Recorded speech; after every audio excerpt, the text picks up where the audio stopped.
मध्य प्रदेश के मुरैना जिले के सिहोनिया थाना इलाके के कोलुआ गांव में एक शादी समारोह में हर्ष फायरिंग का वीडियो सोशल मीडिया पर वायरल हो रहा है। वीडियो को लेकर पुलिस अधिकारियों ने बताया कि कोलुआ गांव के रामवीर सिंह तोमर का पुत्र अपने पिता की रिवाल्वर से हर्ष फायरिंग करते हुए नजर आ रहा है। हर्ष फायरिंग का वीडियो सोशल मीडिया पर वायरल होने के बाद पुलिस हरकत में आई है। पुलिस के अधिकारी अब कार्रवाई करने की बात कह रहे हैं। जिले में लगातार हर्ष फायरिंग के मामले सामने आते हैं। उसके बाद पुलिस के अधिकारी सिर्फ कार्रवाई का दावा तो करते हैं, लेकिन कार्यवाही नहीं कर पाते हैं। इसका कारण यह है कि राजनेताओं द्वारा कार्यवाही करने से पुलिस को रोका जाता है। शादी समारोह के दौरान दूल्हा और दुल्हन को आशीर्वाद देने गए युवक ने रिवाल्वर निकालकर फायरिंग करना शुरू कर दिया। उसके बाद जब आसपास के लोगों ने उसे रोका। मुरैना जिले में पूर्व की बात की जाए तो हर्ष फायरिंग के दौरान कई लोगों की मौत भी हो चुकी है, लेकिन चंबल इलाके में लोग इसे शान और शौकत मानते हैं। जब तक बंदूक और रिवाल्वर से शादी समारोह में गोलियां नहीं चलती हैं, तब तक लोग अपनी शान को फीका मानते हैं। पुलिस अधिकारियों का कहना है कि अब मामला दर्ज कर शस्त्र लाइसेंस निलंबित करने के लिए प्रतिवेदन भेजा जाएगा।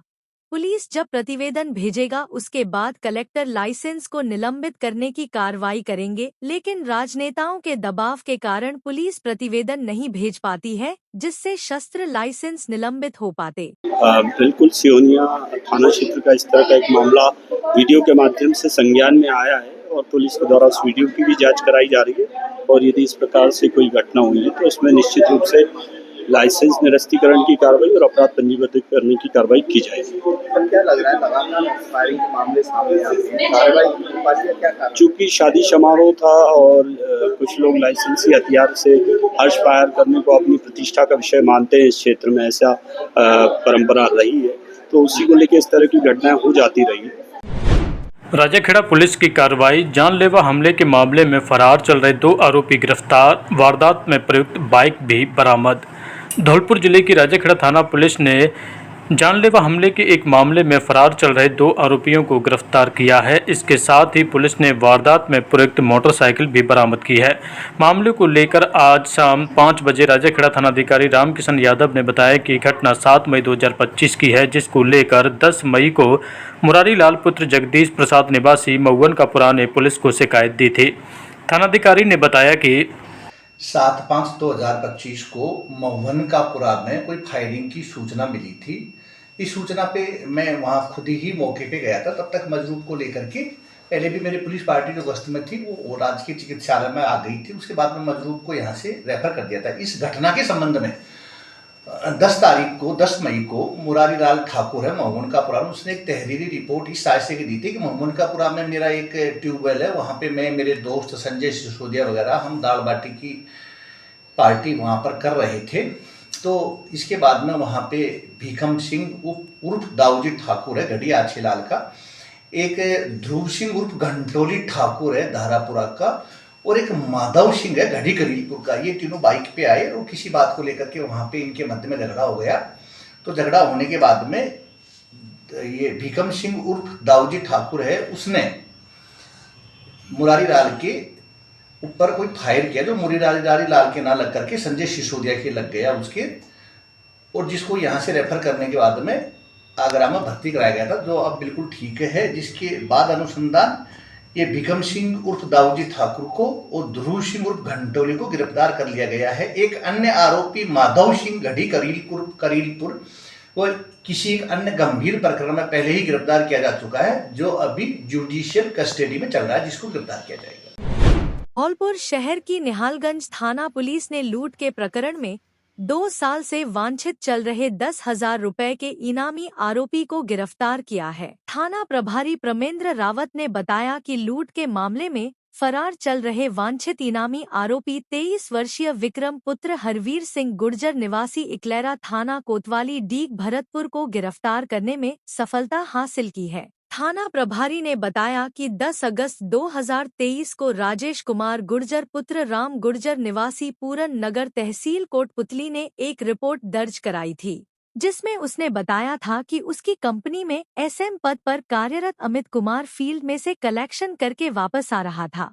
तभी छोटी रेल लाइन के पास विक्रम पुत्र हरवीर गुर्जर निवासी इकलेरा थाना डींग भरतपुर और पूरन गुर्जर निवासी इकलेरा थाना डींग भरतपुर मिले, जिन्होंने मारने की धमकी दी और मारपीट करते हुए बैग छीनकर फरार हो गए, जिसमें कलेक्शन के 1,88,000 रुपए एवं एक टेबलेट, एक बायोमेट्रिक एवं कुछ कंपनी के कागजात रखे थे।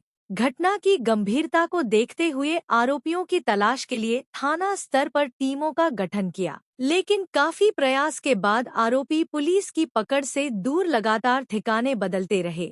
उनकी गिरफ्तारी नहीं होने पर पुलिस अधीक्षक द्वारा दोनों पर 10 से 10,000 रुपए का इनाम घोषित किया गया। उसी मामले में कार्रवाई करते हुए मंगलवार को मुखबिर की सूचना पर बस स्टैंड धौलपुर के पास से 10,000 रुपए के इनामी आरोपी विक्रम पुत्र हरवीर सिंह गुर्जर को गिरफ्तार किया है, जिससे प्रकरण में गहनता से पूछताछ की जा रही है। इसी प्रकरण में 2 आरोपी पूर्व में गिरफ्तार हो चुके हैं। धौलपुर जिले के सैंपो उपखंड क्षेत्र भर में बिजली की अघोषित कटौती एवं लो वोल्टेज की समस्या को लेकर मंगलवार को युवाओं ने एकजुट होकर विद्युत निगम कार्यालय पर प्रदर्शन किया। कांग्रेस मीडिया के प्रदेश उपाध्यक्ष उज्जवल शर्मा के नेतृत्व में लोग बिजली घर पहुंचे, जहां उन्होंने मुर्दाबाद के नारे लगाए तथा प्रदर्शन करते हुए सहायक अभियंता पुष्पेंद्र चौधरी को ज्ञापन सौंपते हुए समस्या से अवगत कराया। लोगों ने बताया कि बिजली विभाग के अधिकारियों की ओर से बिना निर्धारित किए मनमानी तरीके से लगातार बिजली कटौती की जा रही है, जिससे आमजन परेशान है।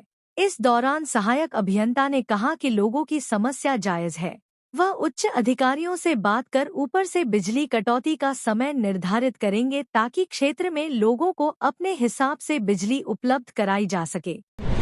धौलपुर जिले के कौलारी थाना क्षेत्र के जागीरपुरा गांव के समीप रंजिश के चलते एक ट्रक ड्राइवर के साथ मारपीट का मामला सामने आया है। सूचना पर पहुंची पुलिस ने घायल ड्राइवर को अपहरणकर्ताओं से मुक्त कराकर जिला अस्पताल धौलपुर में भर्ती कराया गया है। जिला अस्पताल धौलपुर में भर्ती ट्रक ड्राइवर विमल ने बताया कि गत 2 वर्ष पूर्व उसके वाहन से एक युवक दुर्घटनाग्रस्त हो गया था, जिसका ड्राइवर के द्वारा उपचार कराया गया था। उसी बात की रंजिश को लेकर सोमवार की रात 11 बजे खाना खाने के लिए ढाबा पर रुका। तभी 1 दर्जन लोगों ने खाना खाते वक्त हमला कर अपहरण कर घर ले गए, जहां उन्होंने पेड़ से बांधकर घायल कर दिया। घटना की जानकारी परिजनों के द्वारा पुलिस को दी गई। पुलिस के द्वारा युवक को मंगलवार सुबह बसई नवाब अस्पताल में भर्ती किया गया था, जहां से उसे प्राथमिक उपचार के बाद धौलपुर रेफर कर दिया। मंगलवार को दोपहर 12 बजे जिला अस्पताल धौलपुर में भर्ती कराया गया है। कौलारी थाना पुलिस ने मामला दर्ज कर जांच शुरू कर दी है। मैं महाराष्ट्र से आया था, गाड़ी चलाकर गाड़ी से होटल पर रुका था शाम को 10 बजे और मैंने खाना पीना खाया था। गाड़ी खाना खाते समय 10-12 लोग आए थे और मेरे में मार पिटाई की थी और मैं शाम को मेरे को अपने घर लाकर पेड़ से बांधकर और हाथ पैर तोड़े। मेरे 10-12 लोग थे और फिर सवेरे 4 बजे मेरे पिताजी को फोन लगवाया था। पिताजी ने भाई को लगाया था। भाई ने कोलाई थाने से पुलिस भेजी थी। पुलिस ने मेडिकल कराने के लिए वो हॉस्पिटल में भर्ती किया था मेरे को और जहाँ से हॉस्पिटल भर्ती की जाकर 2 साल पहले मेरे से एक्सीडेंट हुआ था और 2 साल पहले मैंने इसका इलाज किया और पूरा राजीनामा हुआ था। 2 साल पहले उस रेंजक से निकालने के लिए अकेले का मौका देखकर मेरे में मारपीट की। धौलपुर जिले में मंगलवार की शाम को भारतीय जनता पार्टी द्वारा ऑपरेशन सिंदूर की सफलता को लेकर भारतीय सेना के सम्मान में तिरंगा यात्रा का आयोजन किया गया। यात्रा धौलपुर शहर की गंगाबाई की बगीची से प्रारंभ होकर विभिन्न मार्गों से होती हुई शहीद स्मारक पर जाकर समाप्त हुई। यात्रा का उद्देश्य देश की एकता, शांति और सैनिकों के शौर्य को सम्मान देना था। इस अवसर पर भाजपा जिलाध्यक्ष सत्येंद्र पाराशर और डॉक्टर शिवचरण कुशवाहा ने कहा कि पहलगाम में हुए कायराना आतंकी हमले में हमारे 26 निर्दोष पर्यटकों की निर्मम हत्या कर दी गई थी। इस जघन्य कृत्य का मुंहतोड़ जवाब देने के लिए भारत सरकार और हमारी सेनाओं ने ऑपरेशन सिंदूर चलाया था, जिसमें पाकिस्तान में घुसकर कई आतंकी ठिकानों को सफलतापूर्वक नष्ट कर दिया गया। यह यात्रा उसी वीरता और बलिदान को नमन करने हेतु आयोजित की गई है। यात्रा में धौलपुर शहर के सर्व समाज ने बढ़चढ़कर भाग लिया। हाथों में तिरंगा लिए युवा, महिलाएं, बुजुर्ग और बच्चे पूरे जोश और उत्साह से देशभक्ति के नारे लगाते हुए चल रहे थे।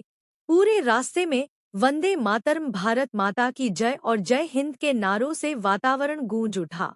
कार्यक्रम को संबोधित करते हुए भाजपा नेता एवं पूर्व विधायक गिरिराज सिंह मलिंगा ने कहा कि यह तिरंगा यात्रा हमारे वीर जवानों के अद्वितीय पराक्रम का प्रतीक है। हमारे सैनिकों ने न केवल आतंकवाद को करारा जवाब दिया, बल्कि भारत की प्रतिष्ठा को भी ऊंचा उठाया। हमें उन पर गर्व है। इस आयोजन में भाजपा के कई वरिष्ठ पदाधिकारी और कार्यकर्ता मौजूद रहे। आज ये तिरंगा यात्रा सर्व समाज की ओर से, सारे राष्ट्र प्रेमियों की ओर से ऑपरेशन सिंदूर की सफलता के बाद में सेना के शौर्य के लिए, सेना को अपनी हिंदुस्तान की एकता दिखाने के लिए, उसके शौर्य में वृद्धि हो, देश का स्वाभिमान बढ़ता रहे, उसी के उपलक्ष्य में ये तिरंगा यात्रा निकाली जा रही है। आज गंगाबाई की बगीचे से लेकर के शहीद स्मारक तक ये यात्रा ये संदेश देने के लिए कि पूरा राष्ट्र एकजुट है, पूरी सेना एकजुट है, सेना के साथ में पूरा देश खड़ा हुआ है। जैसा कि सबको मालूम है कि जो ऑपरेशन सिंदूर हमारी भारत सरकार द्वारा चला गया, उसके हम और खुशी इजहार करते हैं कि उसने पाकिस्तान के अंदर घुसकर दहशतगर्दों को नेस्त नाबूद करा और जो हमारी हिंदू मुस्लिम तहजीब है और जो एकता है वो हमेशा हमारे मुल्क में बनी रहे और हमारा भारत इसी तरीके से नए आयाम, नई तरक्की हासिल करता रहे। आज हमारे शहर में गंगाबाई की बगीचे से एक तिरंगा यात्रा निकाली जा रही है, जिसमें सर्व समाज ने भाग लिया है बढ़ चढ़कर, और ये तिरंगा यात्रा धौलपुर की एकता का प्रतीक है। धौलपुर में देश की जो सेना है उसके सम्मान में हम तिरंगा यात्रा निकाल रहे हैं। इसमें सर्व समाज सम्मिलित हुए हैं अधिक से अधिक मात्रा में, और यह यात्रा जो सेना हमारी भारत के जो बॉर्डर पे हमारी रक्षा करने के लिए, दुश्मनों के दांत खट्टे करने के लिए कर दिए, उस सेना के सम्मान में हमने आज तिरंगा यात्रा रखी है और ये तिरंगा यात्रा उसी सम्मान में धौलपुर जिले में तिरंगा यात्रा निकाली जा रही है।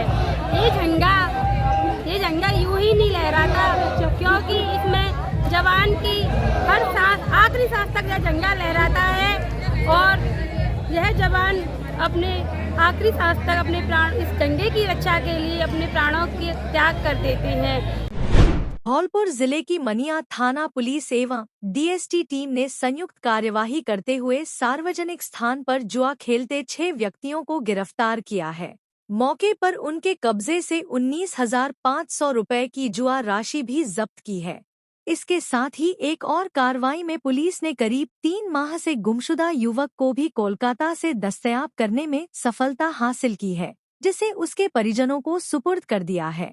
थाना प्रभारी रामनरेश मीणा ने बताया कि मंगलवार को डीएसटी प्रभारी से सूचना मिली कि क्षेत्र के दुल्हारा गांव में कुछ व्यक्ति रुपए पैसों से हार जीत का दांव लगाकर जुआ खेल रहे हैं, जहां डीएसटी टीम धौलपुर के साथ संयुक्त कार्रवाई करते हुए जुआ खेलते राकेश पुत्र रामधन कुशवाहा, प्रताप सिंह पुत्र छत्तूराम कोली, राजू पुत्र प्यारेलाल लोधा, देवेंद्र पुत्र फगुनी जाटव, राधे पुत्र प्यारेलाल कुशवाहा और दिनेश पुत्र गोपाल जाटव को गिरफ्तार किया है, जहां जिनके कब्जे से 19,500 रुपए की जुआ राशि को भी जब्त किया गया है। थाना प्रभारी ने बताया कि एक और कार्रवाई में करीब 3 माह से गुमशुदा सूरज को दस्तयाब किया है, जिसमें कांस्टेबल विष्णु कुमार ने अपनी सूझबूझ से गुमशुदा सूरज का सुराग लगाते हुए कोलकाता से दस्तयाब किया गया, जिसे बाद कार्यवाही नियमानुसार उसके परिजनों को सुपुर्द किया गया।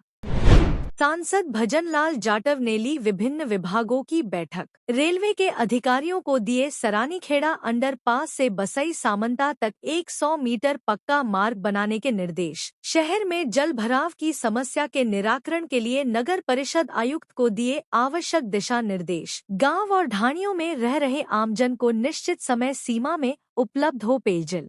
करौली धौलपुर सांसद भजनलाल जाटव ने जिला विकास समन्वय एवं निगरानी समिति दिशा की बैठक की अध्यक्षता करते हुए अधिकारियों को निर्देश दिए कि जिले के समग्र विकास के लिए सक्रिय रहकर योजनाबद्ध तरीके से कार्य करना सुनिश्चित करें। सांसद भजनलाल जाटव ने मंगलवार को जिला परिषद सभागार धौलपुर में दिशा की बैठक में अधिकारियों को संबोधित करते हुए बोल रहे थे।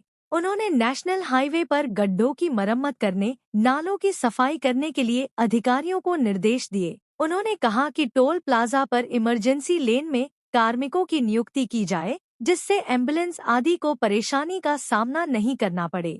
धौलपुर गंगापुर रेल परियोजना के तहत चल रहे निर्माण कार्य को तय समय सीमा के तहत पूर्ण किया जाना सुनिश्चित करें।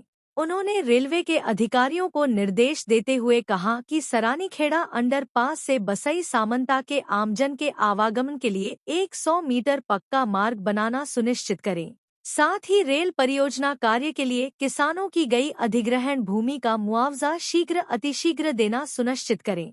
उन्होंने बैठक में कहा कि जल जीवन मिशन के तहत अधिकारी यह सुनिश्चित करें कि कार्य समय सीमा में पूर्ण हो व गांव व ढाणियों में रह रहे आमजन को निश्चित समय सीमा में पेयजल उपलब्ध हो। यह भी सुनिश्चित करें कि पेयजल लाइन बिछाते समय गांव व शहरों में सड़क क्षतिग्रस्त होने पर उसकी शीघ्र ही मरम्मत करवाएं, जिससे आमजन को परेशानी का सामना नहीं करना पड़े। उन्होंने बैठक में जल जीवन मिशन के तहत अधिक से अधिक कनेक्शन जारी करने, पीएम आवास योजना में प्रगति लाने के निर्देश दिए। मनरेगा कार्यालय की मॉनिटरिंग करने के भी निर्देश दिए। वहीं धौलपुर शहर में जल भराव की समस्या के निराकरण के लिए नगर परिषद आयुक्त को आवश्यक दिशा निर्देश दिए। उन्होंने विद्युत विभाग के अधिकारियों को क्षतिग्रस्त खंभों की मरम्मत करने, ढीले तारों को कसवाने के निर्देश दिए। पंचायत समिति के माध्यम से खराब हैंडपंपों की मरम्मत करवाने के भी निर्देश दिए। उन्होंने कहा कि पूर्ण संवेदनशीलता के साथ आमजन की समस्याओं का निस्तारण करने व प्रत्येक पात्र को कल्याणकारी योजनाओं से लाभान्वित करते हुए पेंडिंग प्रकरणों का निस्तारण करें। साथ ही जिन प्रकरणों में मुख्यालय से मार्गदर्शन लिया जाना या अन्य कार्रवाई अपेक्षित है, उसके संबंध में उच्चाधिकारियों और जनप्रतिनिधियों का सहयोग लेते हुए जल्द कार्रवाई करें। प्रधानमंत्री फसल बीमा योजना, परंपरागत कृषि विकास योजना, रोजगार सृजन कार्यक्रम, स्वच्छ भारत मिशन, समग्र शिक्षा अभियान सहित कृषि, वाटरशेड, शिक्षा, ICDS, डिस्कॉम, महिला अधिकारिता, स्वायत्त शासन विभाग, उद्योग एवं वाणिज्य, सामाजिक न्याय एवं अधिकारिता, चिकित्सा एवं स्वास्थ्य, ग्रामीण विकास, जन स्वास्थ्य अभियांत्रिकी सहित अन्य विभागों के विभिन्न विषयों पर चर्चा करते हुए अधिकारियों को निर्देश दिए। बैठक के दौरान जिला कलेक्टर श्रीनिधि BT ने दिए गए निर्देशों की पालना करवाने के लिए आश्वस्त किया। साथ ही आमजन तक योजनाओं का लाभ पहुंचाने के लिए अधिकारियों को निर्देश दिए। धौलपुर SDM डॉक्टर साधना शर्मा ने मंगलवार को जिला मुख्यालय स्थित शहरी प्राथमिक स्वास्थ्य केंद्र सागरपाड़ा का औचक निरीक्षण किया। SDM शर्मा ने स्वास्थ्य केंद्र पर चिकित्सा व्यवस्थाओं का जायजा लेते हुए स्टाफ उपस्थिति रजिस्टर की जांच की। जांच के दौरान कुल नियुक्त 9 चिकित्साकर्मियों में से 2 अनुपस्थित मिले। निरीक्षण के दौरान यह भी सामने आया कि प्राथमिक स्वास्थ्य केंद्र पर काफी समय से चिकित्सा अधिकारी का पद रिक्त है। उन्होंने मुख्यमंत्री आयुष्मान योजना, मुफ्त जांच और दवा वितरण के संबंध में जानकारी लेकर योजनाओं की जानकारी आमजन तक पहुंचाने के भी निर्देश दिए। इस दौरान उन्होंने लू ताप घात संबंधी व्यवस्थाओं का भी जायजा लिया। उन्होंने OPD, दवा वितरण केंद्र, प्रसूता वार्ड और जांच केंद्र का निरीक्षण करते हुए गुणवत्तापूर्ण चिकित्सा सेवाओं की उपलब्धता सुनिश्चित करने के निर्देश दिए। 108 एम्बुलेंस के कर्मचारी हर आपातकालीन स्थिति में 24 घंटे सेवा देकर सबसे आगे तत्पर रहते हैं। चाहे कोरोना महामारी हो या फिर अन्य आपातकाल की स्थिति हो, वे अपनी जान की परवाह किए बिना सबसे आगे खड़े दिखते हैं। फिर सरकार की ओर से गठन किए गए RLSDC योजना में इन 108 और 104 एम्बुलेंस कर्मचारियों को पीछे क्यों छोड़ा जा रहा है? राजस्थान एम्बुलेंस कर्मचारी यूनियन के बैनर तले एम्बुलेंस 108 और 104 कर्मचारियों के हित में सरकार की RLSDC योजना में भागीदारी के लिए मांग उठाई गई है। यूनियन के प्रदेश अध्यक्ष वीरेंद्र शेखावत तथा प्रदेश उपाध्यक्ष शैलेंद्र पचौरी के द्वारा स्वास्थ्य भवन जयपुर पहुंच अपनी मांग रखी है। इस दौरान बताया गया है कि सरकार की ओर से राज्य बजट घोषणा पत्र में प्लेसमेंट एजेंसी के माध्यम से कार्यरत को संविदा पर नियोजित किए जाने की व्यवस्था को चरणबद्ध रूप से समाप्त कर कार्मिक विभाग के अधीन राजकीय सेवा का गठन किए जाने की घोषणा की गई थी। इसी क्रम में सरकार के सभी विभागों द्वारा उनके अधीन लगे हुए प्लेसमेंट एजेंसी के माध्यम से कार्यरत कर्मचारियों की सूचना मंगवा कर सरकार तक भिजवाई जा रही है, लेकिन चिकित्सा विभाग द्वारा आज तक 108 और 104 एम्बुलेंस कर्मियों की सूचना एम्बुलेंस संचालक कंपनियों से नहीं मांगी गई है, जबकि चिकित्सा विभाग द्वारा अन्य प्लेसमेंट एजेंसी की सूचना सरकार को दी जा रही है, जो कि 108 और 104 कर्मचारियों के साथ सरासर गलत है। यदि सरकार के द्वारा इस तरह अन्य कर्मचारियों को राजकीय संस्थान का गठन कर लाभ पहुंचाया जाता है तो 108 व 104 एम्बुलेंस कर्मियों को भी उस योजना में शामिल किया जाए। धौलपुर जिले की नगर पालिका बाड़ी ने मंगलवार को जिला कलेक्टर श्रीनिधि BT के आदेश पर उपखंड अधिकारी भगवत शरण त्यागी के निर्देशन में अवैध रूप से संचालित दोना पत्तल फैक्ट्रियों पर बड़ी कार्रवाई की गई। तहसीलदार एवं मौका मजिस्ट्रेट उत्तमचंद बंसल की उपस्थिति में अधिशासी अधिकारी श्याम बिहारी गोयल के नेतृत्व में यह अभियान चलाया गया। कार्रवाई के दौरान टीम सबसे पहले अलीगढ़ रोड पर साबुद्दीन पुत्र जुम्मा की फैक्ट्री पर पहुंची, जहां 4 मशीनें संचालित पाई गईं। चूंकि यह फैक्ट्री आवासीय क्षेत्र में स्थित थी, इसलिए इसे तत्काल सील नहीं किया गया, लेकिन मालिक को पाबंद किया गया। इसके बाद अलीगढ़ रोड पर ही महावीर पुत्र बाबूलाल कुशवाहा की फैक्ट्री में भी मशीनें चलती पाई गईं।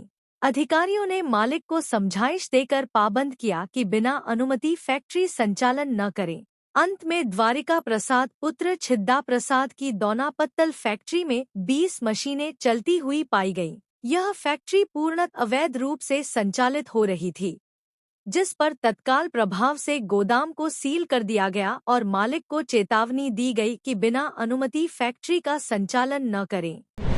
धौलपुर जिले की कौलारी थाना पुलिस ने DST टीम की सूचना पर एक शराब माफिया को गिरफ्तार किया है। DST टीम प्रभारी प्रेम सिंह की सूचना पर थाना प्रभारी हरेंद्र सिंह के द्वारा टीम गठित की गई। सहायक उप निरीक्षक प्रहलाद सिंह, कांस्टेबल सुरेंद्र कुमार, अनिल रविंद्र ने वसई नवाब से पूठपुरा जाने वाले रिंग रोड के रास्ते से पीछा किया, जहां पुलिस टीम ने रेवती पुत्र पातीराम कुशवाहा निवासी पूठपुरा को गिरफ्तार किया है, जिसके कब्जे से 184 पव्वे अवैध देशी शराब के बरामद किए गए हैं। आरोपी शराब को गांव में अवैध रूप से बचने के लिए ले जा रहा था। इसके खिलाफ आबकारी अधिनियम के तहत मुकदमा दर्ज कर कार्रवाई अमल में लाई गई है। बाड़ी उपखंड के बसई डांग थाना क्षेत्र के मुतावली गांव में 9 वर्ष पूर्व हुई फायरिंग और जानलेवा हमले के मामले में बाड़ी एडीजे कोर्ट ने फैसला सुनाया है। घटना में लिप्त 2 आरोपियों को 7-7 वर्ष के कठोर कारावास की सजा सुनाई है, साथ ही 20,000 रुपए के अर्थदंड से दंडित किया है। APP मनोज सिंह परिहार ने बताया कि 9 जुलाई 2016 को बसई डांग थाना क्षेत्र के मुतावली गांव में झगड़ा हुआ था, जिसमें हुई फायरिंग के दौरान राजेंद्र पुत्र चिरौंजी गुर्जर गोली लगने से घायल हुआ था। घटना के बाद पीड़ित राजेंद्र पुत्र चिरौंजी गुर्जर ने बसई डांग थाने में रिपोर्ट दी, जिसमें गांव के ही आरोपी राजेंद्र और अनार सिंह पुत्र आदिराम एवं कुछ अन्य के विरुद्ध जानलेवा हमले का मामला दर्ज कराया था। घटना के बाद पुलिस ने मामले में लिप्त सभी आरोपियों को गिरफ्तार कर जेल भेज दिया। मामला एडीजे कोर्ट बाड़ी में विचाराधीन था। मामले में एडीजे सुनील कुमार गुप्ता ने सुनवाई करते हुए आरोपी राजेंद्र और अनार सिंह पुत्र आदिराम को हमले का दोषी मानते हुए 7-7 वर्ष के कठोर कारावास की सजा सुनाई है और 20,000 रुपए का जुर्माना किया है। घटना दिनांक 9/7/16 की बसेडांग थाने के गांव मुतावली की है। किसी व्यक्ति को बचाने के चक्कर में झगड़ा हुआ था। जिसमें राजेंद्र पुत्र चिरंजी गुजर के गोली लगी थी। राजेंद्र द्वारा गांव के ही राजेंद्र अनार सिंह सन ऑफ आदिराम एवं अन्य पर जानलेवा हमला करने का मुकदमा दर्ज कराया था, जो प्रकरण न्यायालय एडीजे साहब बाड़ी के यहाँ विचाराधीन था। आज जज साहब सुनील कुमार गुप्ता जी ने उक्त प्रकरण का फैसला सुनाते हुए आरोपी राजेंद्र और अनार सिंह को 7 वर्ष का कठोर कारावास एवं 20,000 रुपये का जुर्माना किया है। बाड़ी शहर की मुख्य सड़क मार्ग पर जब एक के बाद एक माल से भरे भारी वाहन धंसने लगे तो शहर में हड़कंप मच गया। कायस्थपाड़ा पुलिया अंदाना पैलेस के पास वाहनों के पहिए सीधे सड़क के अंदर समा गए। लोगों ने इसके पीछे सीवर लाइन के काम में बरती जा रही अनियमितता और लापरवाही का आरोप लगाया। वाहनों के धंसने से सड़क पर आवागमन में भी परेशानी खड़ी हो गई। इस पर एसडीएम भगवत शरण त्यागी, तहसीलदार उत्तम चंद बंसल और नगर पालिकाई ओश्याम बिहारी गोयल के साथ पीएचईडी, पीडब्ल्यूडी और सीवर लाइन का काम करने वाली कंपनी के अधिकारी जॉइंट विजिट पर निकले, जिन्होंने माना कि सड़क पर उक्त समस्या टेलीकॉम कंपनी द्वारा अवैध रूप से डाली जा रही लाइन के दौरान पेयजल पाइपलाइन टूटने के कारण पैदा हुई है। पेयजल पाइपलाइन के भूमिगत टूटने के बाद अंदर पानी भराव होने से सड़क अंदर से पोली हो गई। एसडीएम भगवत शरण त्यागी ने बताया कि पीएचईडी के अधिकारियों को लाइन को तुरंत दुरुस्त करने के निर्देश दिए हैं, साथ में पीडब्ल्यूडी के अधिकारियों को रिपेयरिंग कार्य तुरंत प्रभाव से करने के आदेश दिए हैं। रुडिस्को के जेएन दीपक गोयल को निर्देश दिए हैं कि वे आगे से जब भी सीवर लाइन डालें और रिपेयरिंग का काम करें, उनके साथ पीएचईडी और पीडब्ल्यूडी के अधिकारी भी रहने चाहिए, जिससे किसी प्रकार की कोई समस्या नहीं आए और कार्य की गुणवत्ता पर भी विशेष ध्यान दिया जाए। आज बाड़ी में अंदाना पैलेस के पास में सीवर के कोई इशू आया था, सड़क धंस गई है। मौके पे जाके हमने एसडीएम साहब के साथ में, तहसीलदार जी थे, ईओ साहब थे, उनके साथ में जाके जॉइंट विजिट किया है। जॉइंट विजिट में ये आया है कि टेलीकॉम कंपनी ने वहाँ पे कोई अंडरग्राउंड फाइबर केबल डाली है, जो कि पीडब्ल्यूडी वाले बता रहे हैं कि वो बिना परमिशन के डाली है। तो बिना परमिशन की केबल से उन्होंने अंडरग्राउंड में पीएचईडी की पानी की लाइन तोड़ी है, जिससे वहाँ गड्ढा हो गया और गड्ढे में अचानक कोई भरा हुआ लोडिंग ट्रक जिसको अब निकलवा दिया गया है और अब उसकी रिपेयरिंग कार्य चल रहा है, पीएचईडी वाले कर रहे हैं। उसके बाद रोड रेस्टोरेशन का कार्य हमारी तरफ से। बाड़ी शहर में डाली जा रही सीवर लाइन के कारण आए दिन हादसे देखने को मिल रहे हैं। शहर के मुख्य रास्तों पर सीवर के पाइप डालने के बाद सड़क की मरहम पट्टी कर दी गई है। ऐसे में बड़े वाहन और लोडेड वाहन सड़क में धंसते नजर आ रहे हैं। सोमवार की रात को शहर की कायस्थपाड़ा पुलिया के पास अनाज की बोरियों से भरे ट्रक के पहिए सड़क में धंस गए। गनीमत यह रही कि सड़क पर धंसने के बाद ट्रक पलटा नहीं, अन्यथा बगल में बच्चे सड़क किनारे खेल रहे थे, कोई भी बड़ा हादसा हो सकता था। स्थानीय निवासी प्रेम सिंह, रामदास और अन्य लोगों ने बताया कि सड़क में बड़े बड़े गड्ढे हैं, जिनको खाना पूर्ति कर बंद कर दिया है। जब कोई बड़ा वाहन गुजरता है तो वह सड़क में धंस जाता है। 2 दिन पूर्व भी ऐसे ही एक ट्रक सड़क में धंस गया, जिसे क्रेन से निकलना पड़ा। प्रशासन और संबंधित विभाग का इस ओर कोई ध्यान नहीं है। पीडब्ल्यूडी विभाग और नगर पालिका के अधिकारी पूरे मामले से अनभिज्ञ नजर आते हैं, जबकि हर बार जनसुनवाई मासिक जनसुनवाई में इसको लेकर शिकायत की जाती है। देर रात को एक ट्रक सड़क में धंस गया, इससे आवागमन भी प्रभावित हुआ, लेकिन सुबह होने तक किसी भी प्रकार का कोई रेस्क्यू अभियान नहीं चलाया गया है, न ही संबंधित अधिकारी मौके पर पहुंचे हैं। इससे स्थानीय नागरिकों में आक्रोश नजर आ रहा है। तो बड़ा हादसा होने के लिए जा रहा था। यहाँ क्या है कि ये सड़क खुद ही हुई पड़ी है, इसमें क्या है कि जो है उसी तरीके से पड़ी हुई है। इसके अंदर पानी फैल रहा है, जो सेवर लाइन पड़ी है ना, उसका पानी अंदर होके जा रहा है। साइड में ये गाड़ी पड़ी हुई है ना, ये अगर उल्टे जाती, इसके बगल में बच्चे खेल रहे थे। ये रोड कब से खुदी हुई पड़ी हुई है? इसको करीबन 2 महीने हो चले। अभी तक प्रशासन ने कोई ध्यान नहीं दिया? नहीं, प्रशासन ने कोई ध्यान नहीं दिया। अभी और एक आगे और गड्ढा है, उसमें भी 2-3 अभी वाहन गिरे थे। ये परेशानी सीवर लाइन खुदी थी, वो इसको खुला छोड़ गए। इसमें गाड़ी पलट रही है, टेम्पू पलट रहे हैं, इधर बच्चे खेलते हैं, उनके लिए दिक्कत आ रही है। हम बहुत परेशान है इससे।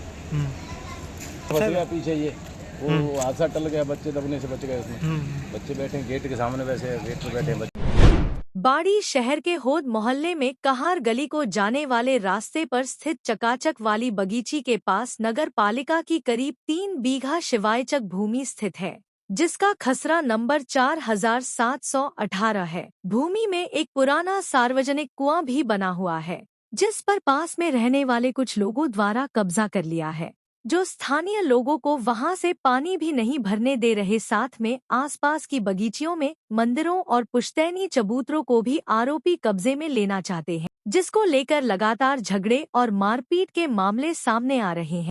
ऐसे में पीड़ित परिवारों द्वारा आज बाड़ी उपखंड अधिकारी और नगर पालिका के अधिशासी अधिकारी को ज्ञापन दिया गया है। ज्ञापन के दौरान मलकपाड़ा अशोक चौधरी, अनिल कुमार गर्ग, राकेश वर्मा आदि ने बताया कि होद मोहल्ले में कहार गली के पास मुख्य रूप से 3 बगीचियां हैं, जिन्हें टीकू चौधरी की बगीची, भूतों की बगीची और चकाचक बगीची कहते हैं।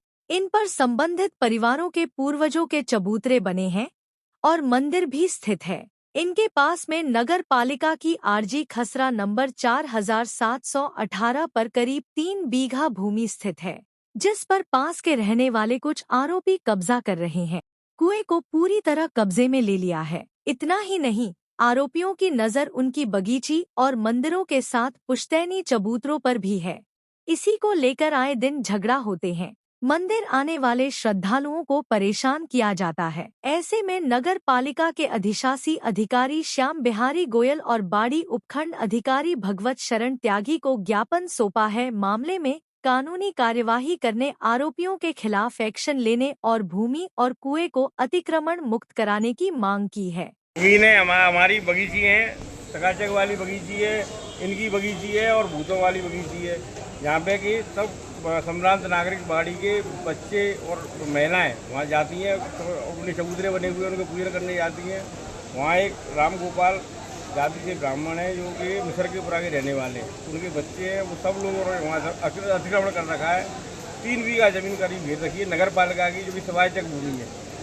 और वहाँ कोई भी अगर जाता है तो उसके साथ मारपीट करता है, गाली गलौज करता है और असामाजिक तत्व है, जिससे कि उसके वहाँ वैसे भी लोग जो गंदे लोग हैं, जो जिसको हम अवांछनीय व्यक्ति मानते हैं, वो भी रुकते हैं उसके यहाँ पर। तो वहाँ ये है कि इन सब चीज़ों से निजात दिलाई जाए। SDM साहब से गुहार करिए कि भैया इन चीज़ों से थोड़ा सा बचाए बस्तियों को। ये बस्ती में अगर ऐसे काम होने लगे तो कैसे काम पड़े। अब SDM साहब ने आपको क्या आश्वासन दिया है कि इस पर कार्रवाई करेंगे, EO साहब को निर्देशित करेंगे, वो ज़मीन वहाँ जाके देखे उनकी ज़मीन है भी कि नहीं, कि वैसे ही कब्जा किया हुआ है। धौलपुर जिला कलेक्ट्रेट परिसर में SDRF की सी कंपनी भरतपुर की डेमो टीम द्वारा स्थानीय कार्यालय में आपदा प्रबंधन से संबंधित प्रदर्शन द्वारा प्राथमिक उपचार की जानकारी दी। बाढ़ राहत, भूकंप, बिल्डिंग ध्वस्त ढांचा में बचाव कार्य एवं बोरवेल सहित आगजनी से संबंधित होने वाली आपदा में राहत एवं बचाव के बारे में डेमो दिया। साथ ही भारत पाकिस्तान के बीच चल रहे तनाव के कारण भविष्य में आने वाली परेशानियों से बचाव के लिए प्रशिक्षण दिया गया। इस दौरान उप नियंत्रक नागरिक सुरक्षा धौलपुर डॉक्टर साधना शर्मा द्वारा भी प्रशिक्षण का अभ्यास किया गया। सिविल डिफेंस धौलपुर के स्वयंसेवकों ने भी प्रशिक्षण लिया। इस मौके पर SDRF टीम के head constable Harprasad, constable Puneet, constable वरिष्ठ सहायक विवेक शर्मा, SDRF टीम भरतपुर के अन्य ट्रेनर और सिविल डिफेंस के स्वयं सेवक उपस्थित रहे। चंबल संभाग के महान तपस्वी संत माखनदास महाराज के ब्रह्मलीन होने पर उनको श्रद्धांजलि स्वरूप 21 मई 2025 से श्रीमद् भागवत सप्ताह ज्ञान यज्ञ का आयोजन किया जा रहा है। कथा का वाचन संत अमरदास महाराज की मधुर वाणी के द्वारा होगा। मनीराम का पुरा में कथा का समय प्रतिदिन दोपहर 12 बजे से शाम 5 बजे तक रहेगा। श्रोता भक्तगणों के लिए गर्मी एवं धूप से बचने के लिए सभी व्यवस्थाएं कर दी गई हैं।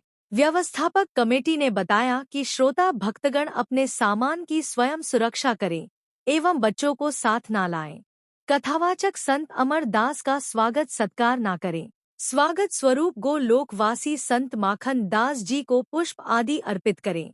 कथा स्थल पर शांति बनाए रखें और पूर्ण शांति भाव के साथ कथा का श्रवण करें। धौलपुर शहर के नाना साहब का बाड़ा स्थित कायस्थपाड़ा स्कूल में चल रही संगीतमय भागवत कथा ज्ञान यज्ञ के तीसरे दिन ध्रुव, जड़ भरत, अजामिल, नृसिंह अवतार और वामन अवतार की कथा सुनाई गई।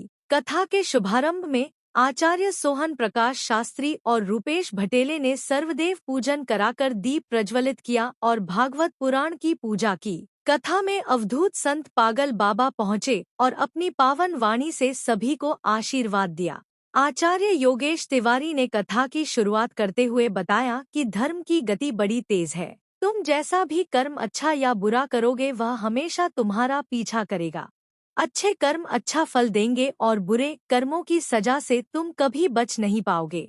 आवेश में आकर मनुष्य अपराध कर बैठता है और जब उसे इसका आभास होता है तब तक बहुत देर हो चुकी होती है। इसलिए अपने समय और कर्तव्य को पहचान कर सत्कर्म करो। उन्होंने ध्रुव, जड़ भरत और अजामिल की प्रेरणादायक कथाएं सुनाकर भक्ति और त्याग का संदेश दिया। इसके बाद अजामिल की कहानी को सुनाते हुए उन्होंने बताया कि कैसे एक साधारण जीवन जीते हुए भी उसने अपने अंतिम क्षणों में भगवान के नाम का स्मरण कर मोक्ष प्राप्त किया। इसलिए किसी भी परिस्थिति में भगवान का नाम लेना बहुत महत्वपूर्ण है। कथा को आगे बढ़ाते हुए उन्होंने कहा कि सतयुग में असुर बलि ने देवताओं को पराजित करके स्वर्गलोक पर अधिकार कर लिया था। इसके बाद सभी देवता भगवान विष्णु से मदद मांगने पहुँचे। तब विष्णु जी ने देवमाता अदिति के गर्भ से वामन रूप में अवतार लिया। इस दौरान वामन भगवान की झांकी दिखाई गई, जिस पर श्रद्धालुओं ने फूल बरसाए। संगीत कलाकार प्रदीप कुशवाहा, मनोज दुबे, राजू, बबलू आदि के द्वारा प्रस्तुत मधुर भजनों के बीच महिला श्रद्धालु झूम उठीं। इसी प्रकार नृसिंह अवतार की कथा सुनाते हुए उन्होंने कहा कि हिरण्यकश्यप का वध करते समय नृसिंह ने उसे अपनी जांघ पर लिटाया था, इसलिए वह न धरती पर था और न आकाश में था। उन्होंने अपने नाखून से उसका वध किया। इस तरह उन्होंने न तो अस्त्र का प्रयोग और न ही शस्त्र का। इसी दिन को नृसिंह जयंती के रूप में मनाया जाता है। कथा के अंत में श्रद्धालुओं ने भागवत पुराण की आरती की और प्रसादी का वितरण किया। धौलपुर महिला कांग्रेस महासचिव लीना शर्मा के नेतृत्व में दूषित पानी की समस्या को लेकर सांसद भजन लाल जाटव को जलदाय विभाग के अधीक्षण अभियंता के नाम ज्ञापन सौंपा है। धौलपुर शहर की चुरामन की बगिया कायस्थपाड़ा क्षेत्र में दूषित पानी की गंभीर समस्या को लेकर धौलपुर करौली सांसद भजनलाल जाटव को जलदाय विभाग के अधीक्षण अभियंता के नाम ज्ञापन सौंपा है। ज्ञापन में बताया है कि लगभग 1 वर्ष से जलदाय विभाग से पानी की सप्लाई न तो समय से आती है और क्षेत्र में दूषित जल आपूर्ति की जा रही है। पानी में गंदगी और दुर्गंध होने के कारण इसका उपयोग पीने व घरेलू कार्यों के लिए असंभव है। पानी इतना दूषित और बदबूदार कीचड़ युक्त है कि पीना तो दूर, उसका उपयोग नहाने व कपड़े धोने अन्य कामों में भी नहीं किया जा सकता। इससे क्षेत्र के लोगों को स्वास्थ्य संबंधी गंभीर समस्याओं का सामना करना पड़ रहा है। लोगों को पानी खरीदना पड़ रहा है। कांग्रेस नेत्री लीना शर्मा ने कहा कि धौलपुर से चंबल का पानी अन्य शहरों में पहुंचाया जा रहा है, किंतु धौलपुर वासियों को पीने के लिए भी उपलब्ध नहीं है। लोगों ने जलदाय विभाग से मांग की है कि समस्या का शीघ्र समाधान किया जाए और शुद्ध पेयजल की आपूर्ति सुनिश्चित की जाए। शिक्षक नेता चंद्रशेखर शर्मा बने प्रदेश संगठन मंत्री। राजस्थान पंचायतीराज एवं माध्यमिक शिक्षक संघ की प्रदेश कार्यकारिणी में धौलपुर जिले से जिला मंत्री चंद्रशेखर शर्मा को प्रदेश अध्यक्ष शेर सिंह चौहान की ओर से प्रदेश संगठन मंत्री नियुक्त कर अहम जिम्मेदारी सौंपी है। मंगलवार को संघ के संरक्षक एवं अखिल राजस्थान राज्य कर्मचारी संयुक्त महासंघ के जिला अध्यक्ष राजेश शर्मा के मुख्य आतिथ्य एवं संघ के जिलाध्यक्ष हरि सिंह गुर्जर की अध्यक्षता में संगठन के पदाधिकारियों ने प्रदेश संगठन मंत्री की जिम्मेदारी मिलने पर चंद्रशेखर शर्मा का माल्यार्पण एवं साफा बांधकर स्वागत कर बधाई प्रेषित की। इस दौरान महासंघ के जिलाध्यक्ष राजेश शर्मा ने कहा कि चंद्रशेखर शर्मा अब प्रदेश में धौलपुर जिले का प्रतिनिधित्व करेंगे। निश्चित ही इससे संगठन को मजबूती मिलेगी और शिक्षकों की लंबित चल रही पदोन्नति एवं ट्रांसफर से जुड़ी समस्याओं के निदान हेतु वह पहल कर शिक्षकों को राहत दिलवाएंगे। प्रदेश संगठन मंत्री चंद्रशेखर शर्मा ने कहा कि जिले के सभी वरिष्ठ एवं कनिष्ठ पदाधिकारियों से समन्वय स्थापित कर कार्य करते हुए शिक्षकों की पुरानी पेंशन स्कीम कायम रहे और शिक्षकों की पारदर्शी स्थानांतरण नीति बनाकर जल्द शिक्षकों के तबादले शुरू किए जाएं और 5 सत्रों से तृतीय श्रेणी से वरिष्ठ अध्यापक पद की लंबित पदोन्नतियां शुरू हों, यही उनकी प्राथमिकता रहेगी। इससे पूर्व कर्मचारी संयुक्त महासंघ के जिलाध्यक्ष राजेश शर्मा, संघ के जिलाध्यक्ष हरी सिंह गुर्जर, सभाध्यक्ष अलिन चौहान, जिला कोषाध्यक्ष नंदकिशोर लोधी, केशव देव शर्मा, हरिओम शर्मा, भानु प्रताप परमार, लोकेंद्र गर्ग, मुकेश पाराशर, राजेंद्र प्रसाद शर्मा, राजीव सिसोदिया, आमोद श्रीवास्तव, फिरोज खान, हरीश शर्मा, हेमेंद्र सिंह तोमर, अमीन खान, कैलाश सैनी आदि पदाधिकारियों ने नवनियुक्त प्रदेश संगठन मंत्री चंद्रशेखर शर्मा का स्वागत किया। हमारे धौलपुर के जुझारू साथी भाई चंद्रशेखर शर्मा जी को प्रदेश नेतृत्व की ओर से प्रदेश कार्यकारिणी में प्रदेश संगठन मंत्री की जिम्मेदारी मिली है। आज जिला शाखा की ओर से हम सभी साथियों ने चंद्रशेखर जी की नई जिम्मेदारी मिलने पर स्वागत किया, सम्मान किया। हम उम्मीद करते हैं कि ये प्रदेश में जिले का प्रतिनिधित्व करेंगे और संगठन को इनके इस नई नियुक्ति से मजबूती मिलेगी और शिक्षकों की लंबित समस्याओं का भी ये प्रदेश स्तर पर समाधान कराएंगे। अध्यक्ष श्री सिंह चौहान जी ने हमारे धौलपुर जिले से चंद्रशेखर शर्मा जी को संगठन मंत्री, प्रदेश के संगठन मंत्री बनाए जाने पर हम सब लोगों ने चंद्रशेखर जी के यहाँ पर जो स्वागत किया गया और सारे लोग इसमें इकट्ठे हुए और चंद्रशेखर जी की हम उम्मीद करते हैं कि धौलपुर जिले का प्रतिनिधित्व राज्य स्तर पर करेंगे और इनकी जो विशेषता है वो है कि हम कहेंगे वो हमेशा संगठन का यहाँ भी साथ देंगे और प्रदेश स्तर पर भी काम करेंगे। हेलो धौलपुर, नया एकेडमिक ईयर शुरू हो चुका है और इमैनुअल स्कूल्स के एडमिशन प्रोसेसेस भी अप्रैल 1 से आप अपने बच्चों को इमैनुअल परिवार के साथ जोड़ सकते हैं। इमैनुअल 37 ईयर से धौलपुर में एक्सीलेंट एजुकेशन को प्रोवाइड करता है।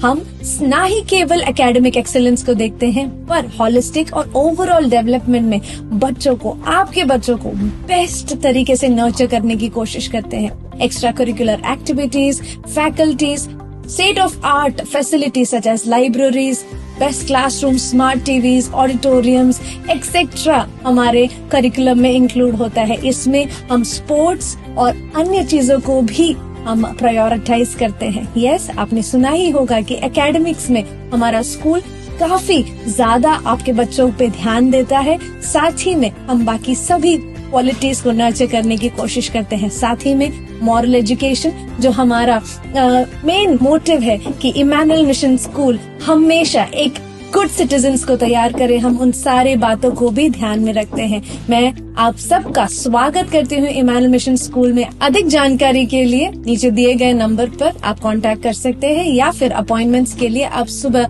9 बजे से 1 बजे तक स्कूल ऑफिस में भी जा सकते हैं। एडमिशन प्रोसेस शुरू हो गई हैं, जल्दी अपने सीट्स को एनरोल कीजिए।